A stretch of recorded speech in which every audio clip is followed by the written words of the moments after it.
Olá pessoal, sejam todos muito bem-vindos ao nosso canal. Meu nome é Daniele e aqui eu falo um pouco sobre livros, sobre amadurecimento, sobre feminilidade, sobre doutrina católica e todo o escopo que envolve formação humana feminina, desde identidade, vocação, missão, até virtudes, vícios, doutrina e tudo que possa contribuir para a formação humana da mulher.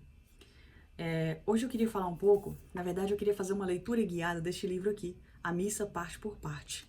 E por quê? Eu percebo que a gente às vezes não sabe ou não presta muita atenção no que realmente está acontecendo ali durante uma celebração. Então eu acho que é sempre importante a gente falar sobre esse assunto e buscar entender para que a gente possa viver melhor nossa fé, né?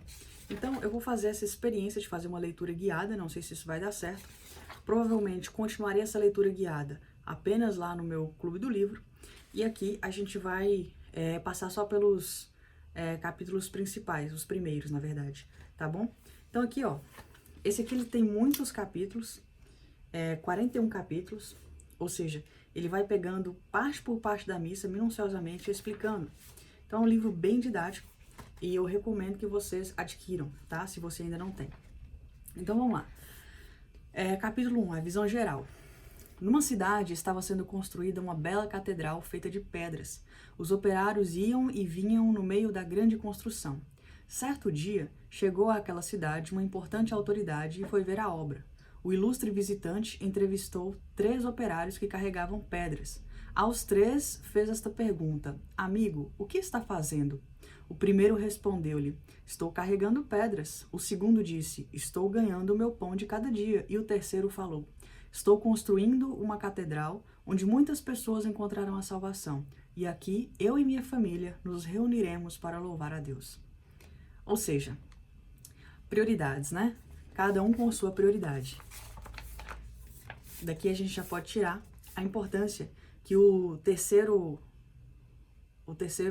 operário deu ao trabalho que ele estava fazendo, né?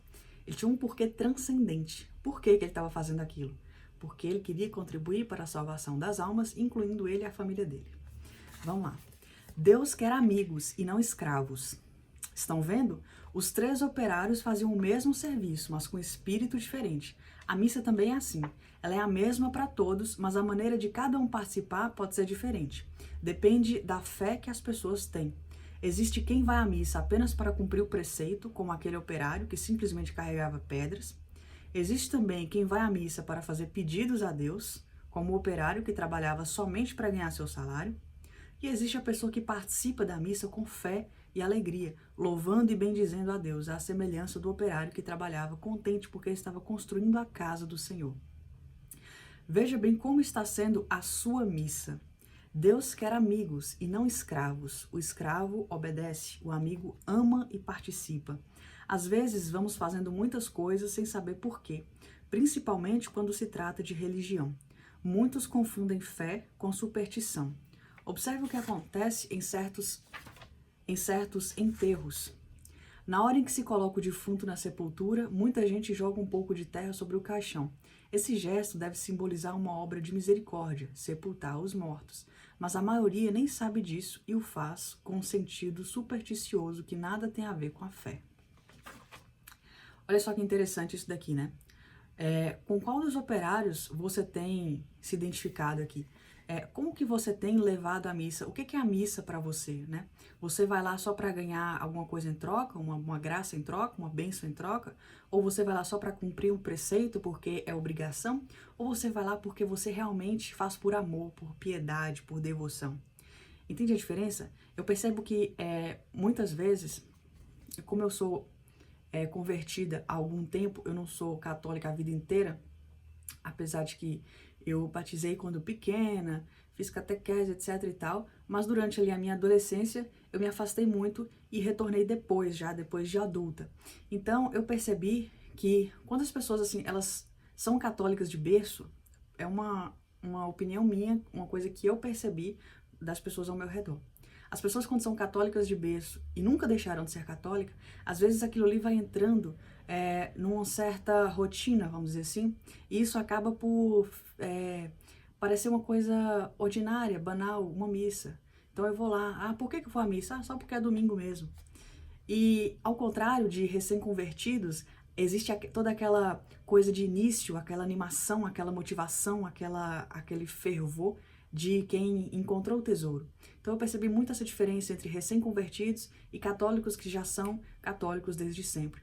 E eu percebo que quando você tá ali na sua fé há muito tempo, talvez, não sei se é o seu caso, mas talvez pode acontecer com você, de entrar na rotina e de virar uma coisa banal e você se perder e não saber por que você vai à missa e nem entender o que se passa ali dentro, né? Bom, continuando aqui. Ninguém ama o que não conhece, né? Já dizia Santo Agostinho. Assim pode estar acontecendo na missa. Alguém entra na igreja, olha, acompanha tudo, faz os mesmos gestos, mas sem saber o que está dizendo e o que está fazendo. Por isso aproveita muito pouco da celebração. Lembrando que a gente não vai à missa para assistir à missa, mas a gente vai à missa para participar da missa. A gente também faz parte da missa, né? Fizemos uma pesquisa sobre a missa. Perguntamos a diversas pessoas por que você foi à missa e as respostas foram as seguintes. Fui à missa porque era dia de preceito, para agradecer a Deus, para pagar uma promessa, porque eram bodas de meus amigos, porque era a formatura de meu filho, para pedir saúde, porque era de 7º dia de um colega, porque era Natal, para louvar e bendizer a Deus. Fui à missa porque meu colega me convidou. E aqui o autor traz algumas reflexões com algumas perguntas. E você, por que vai à missa? Qual das respostas mencionadas acima seria a sua? Você vai de vez em quando ou todos os domingos? Vai para cumprir preceito ou para adorar a Deus? A celebração eucarística é muito mais que uma oração. Precisamos conhecê-la melhor. Ninguém ama o que não conhece. Pode ser que muita gente não entenda nem o roteiro da missa, fica meio perdido dentro da celebração. Por isso vamos aprender um esquema ou um roteiro da missa. É claro que esse esquema não é o mais importante, mas é o primeiro passo para começarmos a compreender melhor a celebração. Então aqui no livro ele traz um roteiro, né, da missa, do que acontece. Então ali você tem os ritos iniciais, onde existe a monição ambiental, o canto de entrada, a acolhida e saudação. Logo em seguida, a gente tem aquele momento ali do ato penitencial. Depois tem o hino de louvor, né? A gente canta o glória. E daí, logo em seguida, a gente tem a oração da coleta. Feita essa parte inicial, a gente entra na liturgia da palavra. Então, da liturgia da palavra, a gente tem a monição para a primeira leitura, depois a proclamação da primeira leitura. A gente vai ter ali agora o salmo responsorial e em seguida a monição e a proclamação da segunda leitura.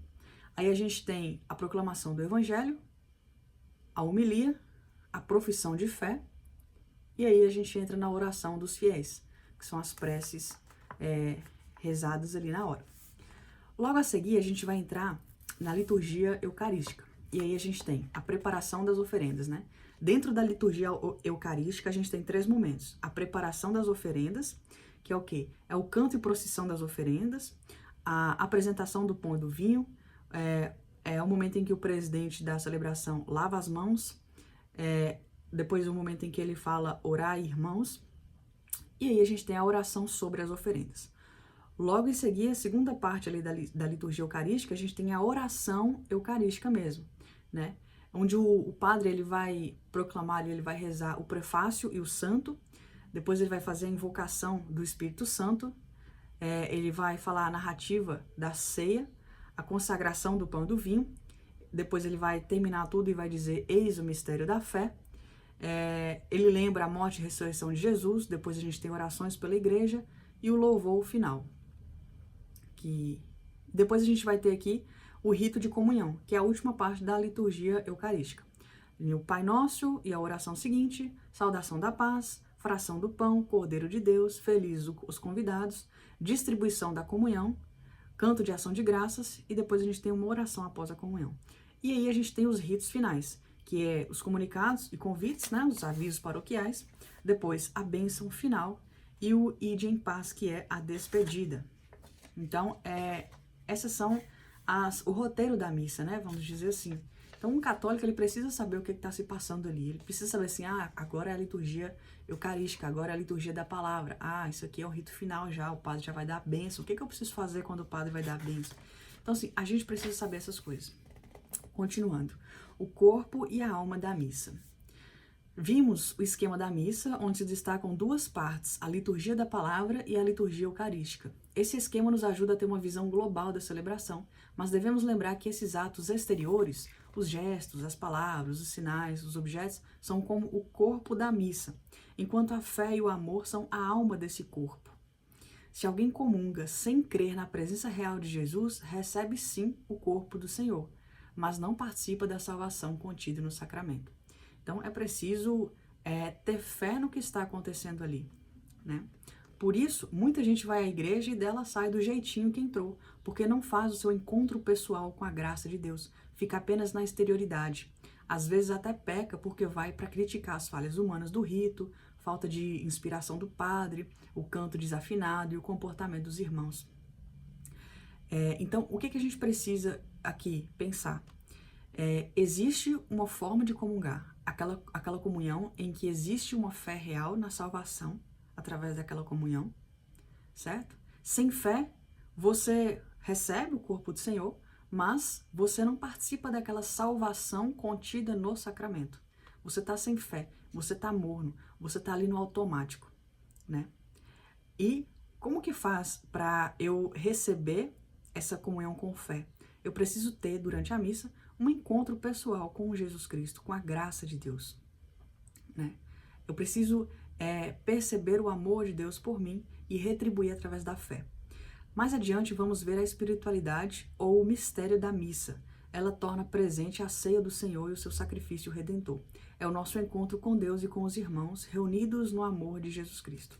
São Paulo fala que na pregação do Evangelho não devemos buscar a sabedoria humana, mas acolher com fé a palavra de Deus. Ela tem o poder de transformar a nossa mente e o nosso coração. Então, aqui finaliza o primeiro capítulo deste livro, e aqui ele dá algumas sugestões de perguntas para a gente refletir, né? Então ele pergunta o seguinte: o que é superstição? Dê um exemplo. Outra pergunta: o que é a missa? É algo mais que uma oração? Como se divide a missa? O que é o corpo e a alma da missa?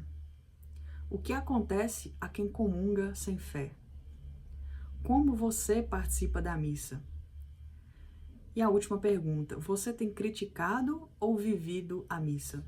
Talvez essa seja a mais importante das perguntas aqui nesse momento para a gente começar os estudos sobre esse livro, né?